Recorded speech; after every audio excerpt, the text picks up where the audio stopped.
जही बोला खूल के पैदल थक जही भूल के। ए बमजी कहाँ जाना है? कहाँ तू जही बोला खूल के पैदल थक जही भूल के। भाड़ा ले ले डरई बराबा रे पहुँचा दे देवा घरवा रे जीवई भोला के दुआरवा रे पहुँचा दे डरई बराबा रे जीवई भोला के दुआरवा रे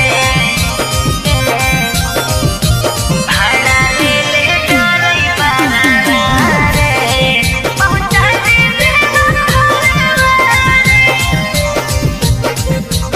ए जी गंगा जी नहा के हम उठाई लेलिए जलवा चढ़त सावनवा हम यही हर सालवा।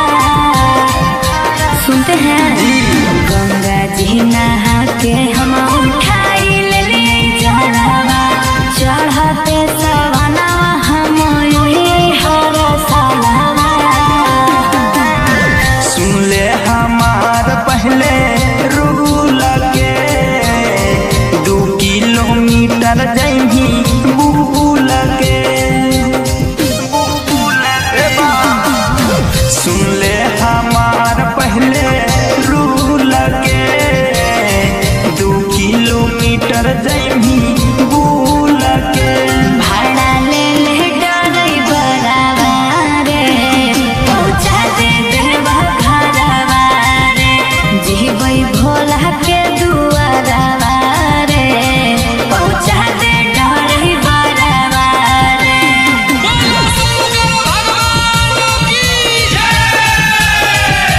जीवई भोला के दुआरवा रे भाड़ा ले ले डरई बराबा रे पहुँचा दे देवा घरवा रे। ए जी छोटा कह देवरवा छोटा है पिया पहरा दे सहवा भोला जिला रखल ही भंगिया सोने सहवा। ए जी छोटा कह देवरवा छोटा है पिया पहरा दे सहवा भोला जिला रखल ही भंगिया सोने सहवा।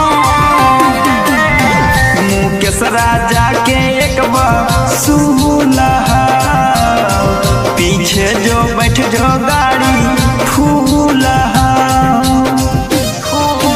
ए बा, रामा निवास के एक